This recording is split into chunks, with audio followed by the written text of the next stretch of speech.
Assalamualaikum warahmatullahi wabarakatuh. Perkenalkan, kami dari kelompok 1. Di sini kami akan menjelaskan tentang tokoh pahlawan. Yang pertama ada yang bernama Mahmud Singgirai Rumagesan. Kemudian yang kedua ada John Lai. Kemudian yang ketiga ada Ismail Marzuki. Pertama-tama kami akan memperkenalkan anggota kelompok kami. Saya Yarno Nusantara. Saya Muhammad Deni Saputra. Saya Rizky Muhammad Ihsani. Saya Zaki Akbar Rasya. Saya Rizky Yulianti Nurul Hidayat. Di sini yang pertama kami akan menjelaskan tokoh pahlawan yang bernama Mahmud Singgirai Rumagesan. Mahmud Singgirai Rumagesan lahir pada tanggal 27 Desember tahun 1885. Beliau adalah seorang pejuang asal Papua dan merupakan seorang raja dari Kerajaan Sekar, salah satu petuanan di Semenanjung Onin yang bergelar Raja Al-Alam Ugar Pikpik Sekar. Ia juga dikenal dengan julukan Jago Tua dari Irian Barat. Mahmud Singgirai Rumagesan mempunyai kontribusi besar bagi bangsa Indonesia dalam melawan penjajahan Belanda, khususnya perjuangan untuk mengembalikan Papua Barat ke dalam pangkuan Ibu Pertiwi. Awal perjuangan dimulai ketika beliau diangkat sebagai seorang raja di Kerajaan Sekar. Sebagai raja, Mahmud Singgirai Rumagesan sangat memperhatikan kesejahteraan rakyatnya. Keberpihakannya kepada rakyat ditunjukkan pada saat maskapai Choligen milik Belanda yang mengelola tambang di wilayah Papua, atau yang lebih tepatnya di wilayah Kokas. Keberpihakan kepada rakyat ini membuatnya dianggap menentang pemerintahan Belanda yang berkonsekuensi hukuman penjara selama 15 tahun. Keluar dari penjara pada masa Jepang, kembali Mahmud Singgirai Rumagesan menghadapi ancaman Jepang yang sering berlaku kejam. Mahmud Singgirai Rumagesan menyediakan lahan perkebunan untuk tentara Jepang yang dimaksudkan agar kepentingan rakyat dapat semaksimal mungkin dilindungi.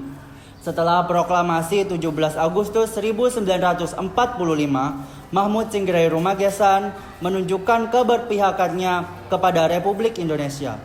Keberpihakannya tersebut ditunjukkan dengan memerintahkan penurunan bendera Belanda dari Kokas yang menyebabkan Mahmud Singgirai Rumagesan ditangkap dan dipenjara di Sorong oleh Belanda. Kemudian di Sorong beliau malah melakukan rencana perlawanan ke Belanda sehingga beliau malah ditangkap, kemudian dipenjara di Manokwari. Setelah itu beliau dijatuhi hukuman mati, akan tetapi diganti menjadi hukuman penjara seumur hidup di Makassar. Tapi beliau dibebaskan pada saat setelah konferensi Meja Bundar tahun 1949.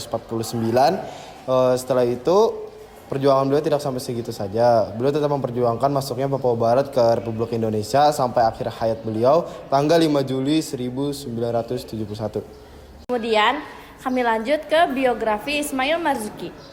Ismail Marzuki dikenal sebagai komponis yang aktif dan produktif.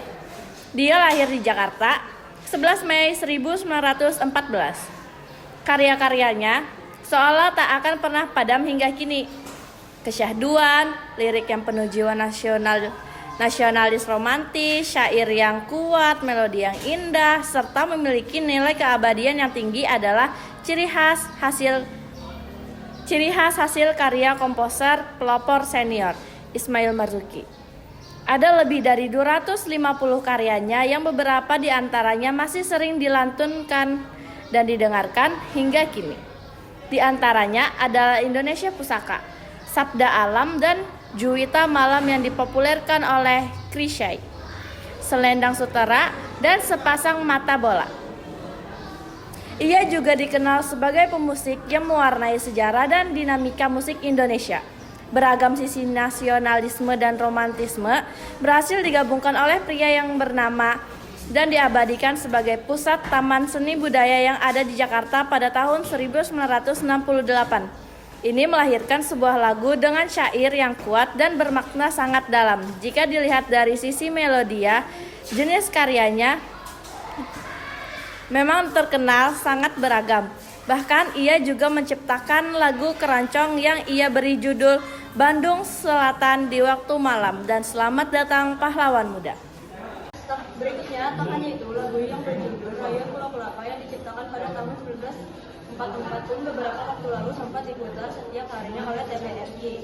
Memulai karir sebagai komponis lagu pertama yang dihasilkan pria yang akrab disapa Ismail ini adalah lagu Oh Sarina, sebuah lagu yang bercerita mengenai kondisi kehidupan bangsa yang bertindas pada tahun 1931. Dalam bermusik, anak kampung Witang ini dikenal mempunyai kebebasan berekspresi, leluasa bergerak dari satu jenis aliran musik ke jenis aliran musik yang lain. Selain itu, ia juga punya kemampuan menangkap inspirasi lagunya dengan beragam tema. Pada tanggal 25 Mei 1958, Ismail meninggal di Kampung Bali, Tanah Abang, berusia 44 tahun. Meski Ismail telah tiada, namun karyanya abadi hingga kini, seperti karyanya yang memberikan kesan keabadian. Berkat karya-karyanya yang fenomenal, Ismail mendapatkan penghargaan sebagai pahlawan nasional pada tahun 2004, setelah sebelumnya namanya diabadikan sebagai nama pusat seni yang ada di Jakarta. Taman Ismail Marzuki, meski begitu, ada karyanya yang hingga kini masih diperdebatkan oleh masyarakat, yaitu lagu Halo Halo Bandung. Selanjutnya, saya akan menjelaskan biografi pahlawan John Lai. John Lai adalah tokoh pejuang revolusi dari Kesatuan Angkatan Laut dan pahlawan nasional keturunan Tionghoa. Bernama lengkap John Lai Jeng Joan. Ia lahir di Kanaka, Manado, Sulawesi Utara pada 9 Maret 1911. Sebagai anak kedua dari 8 bersaudara dari pasangan Li Kai-tai sebagai ayah dan Oi Jeng Niniu sebagai ibu. Ayahnya seorang pengusaha di bidang transportasi, karena itu dapat dikatakan John Lai terlahir di tengah keluarga yang berkecukupan pada usia 7 tahun. Ia mengawali pendidikan formalnya di Holland's Chinese School atau HCS. Belum sempat selesai di sekolah ini, pada 1920 ia dipindahkan ke Christlike Hogger School atau CHR dan tamat pada 1927. Mutakin 2015 69 sampai 71. Di samping pengetahuan umum, nilai-nilai Nasrani yang didapatkan melalui pendidikan formal membentuk pribadi John Lai sebagai pemeluk agama yang taat. Nursam 2008 39 sampai 40. Masa kecil John Lai bukan hanya akrab dengan sungai, laut dan aktivitas bongkar muat di pelabuhan Manado. Besar di lingkungan masyarakat pesisir juga membuat dirinya telah terbiasa dengan sifat-sifat yang egaliter, toleran, dan terbuka terhadap dunia luar. Beberapa hal itulah yang mendasari sifat dan pemikiran John Lai di masa kemudian. Sekian presentasi biografi pahlawan dari kami. Wassalamualaikum warahmatullahi wabarakatuh.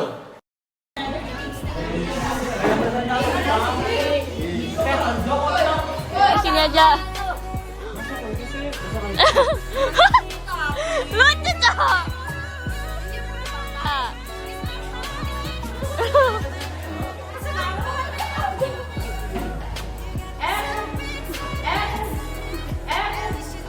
Namun